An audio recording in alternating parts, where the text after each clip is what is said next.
নমস্কার, আশা করি সবাই ভালো আছেন। আজকে আপনাদের সাথে আমি নিয়ে এলাম ব্রেকফাস্টের একটা রেসিপি। প্রথমে কড়াইতে সর্ষের তেল গরম করে তার মধ্যে দিয়ে দেবেন জোয়ান ফোড়ন। জোয়ানটা যেই একটু ভাজা হয়ে আসবে তখন ওর মধ্যে চপড করে রাখা পেঁয়াজ, রসুন আর কাঁচা লঙ্কা দিয়ে ওটাকে ভাজতে থাকবেন। যেই ওটা ভাজা হয়ে আসবে তখন ওর মধ্যে দিয়ে দেবেন এই সেদ্ধ করা ডালটা। এই সেদ্ধ করা ডালটা ওর মধ্যে দিয়ে ওটাকে ভালো করে নাড়তে থাকবেন। ডালটা সেদ্ধটা এমনভাবে করবেন যেন জলটা না থাকে। এই ডাল সেদ্ধর একটা ঘটনা আছে, আমি একটু পরে আপনাদেরকে সেটা বলবো। তারপরে ওই ডালটাকে ওর মধ্যে দিয়ে ওটাকে ভালো করে নাড়তে থাকবেন। যে ডাল আর পেঁয়াজ ওগুলো সব একসাথে মেখে যাবে তখন ওর মধ্যে আপনি দিয়ে দেবেন পরিমাণ মতো নুন, হলুদ, ভাজা মশলা আর চিনি। ভাজা মশলার মধ্যে আমার রয়েছে ধনে, জিরে, শুকনো লঙ্কা, শুকনো খোলায় ভেজে গুঁড়ো করা সেই ভাজা মশলা। তারপরে যে সব মশলা একসাথে মাখামাখি হয়ে নামানোর মতন হয়ে আসবে তখন নামানোর আগে উপর থেকে ধনেপাতা কুচি আর একটু লেবুর রস দিয়ে পুরটাকে আপনি নামিয়ে নেবেন। নিয়ে যে কটা আপনি পুরি করবেন, ডাল পুরি করবেন, সে কটা আপনি গোল গোল করে বল বানিয়ে নেবেন পুরটাকে দিয়ে। আর ওদিকে আমি আটাতে করেছিলাম, আপনারা ময়দাতেও করতে পারেন। আটাতে ভালো করে ময়াম দিয়ে নুন, চিনি, তেল দিয়ে ময়াম দিয়ে আটাটাকে মেখে রেখে দেবেন বেশ কিছুক্ষণ। তারপরে লেচি কেটে গোল গোল বাটি করে এবং এক একটা করে এই ডালের পুরির বলগুলোকে ওর মধ্যে দিয়ে আবার পাকিয়ে নিয়ে এরকম চ্যাপটা করে নিয়ে প্রত্যেকটাকে আপনি রেডি করে নেবেন। তারপরে ওটাকে ময়দা গুঁড়োর সাহায্যে বেলে নেবেন হালকা হাতে। খুবই হালকা হাতে বেলবেন এবং এটা ময়দা গুঁড়ো দিয়েই বেলবেন, তাহলে ভালো হবে।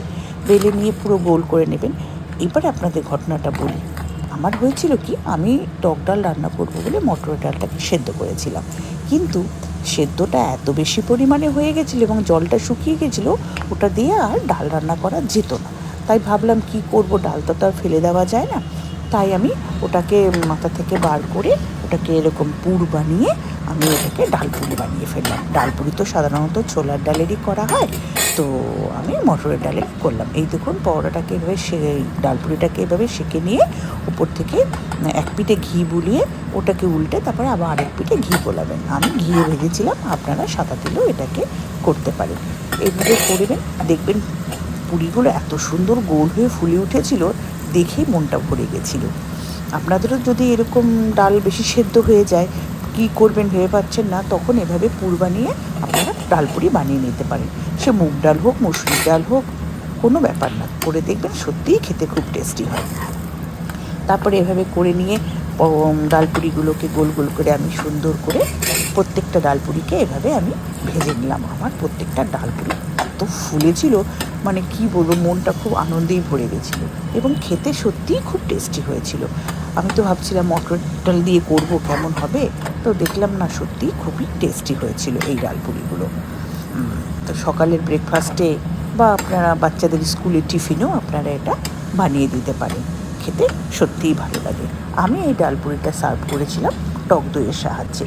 টক দইটাকে নুন, ভাজা মশলা, বিট নুন, চিনি দিয়ে ফাটিয়ে নিয়ে ওটাতে দিয়েছিলাম। আপনারা চাইলে এর সাথে আলুর তরকারি, স্যালাড বা আচারের সাহায্যেও এই ডালপুরিগুলোকে খেতে পারেন। খেতে সত্যিই খুব ভালো হয়।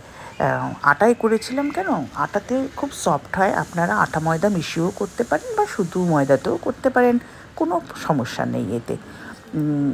আর দেখুন ডালপুরিগুলো এত সুন্দর হয়েছিল, পুরো পুরটা ভেতরে পুরো স্প্রেড করে ছড়িয়ে গেছিলো এবং খেতে সত্যিই খুব টেস্টি হয়েছিল। আমার এই রেসিপিটি যদি আপনাদের ভালো লাগে তাহলে অবশ্যই লাইক, কমেন্ট এবং শেয়ার করবেন।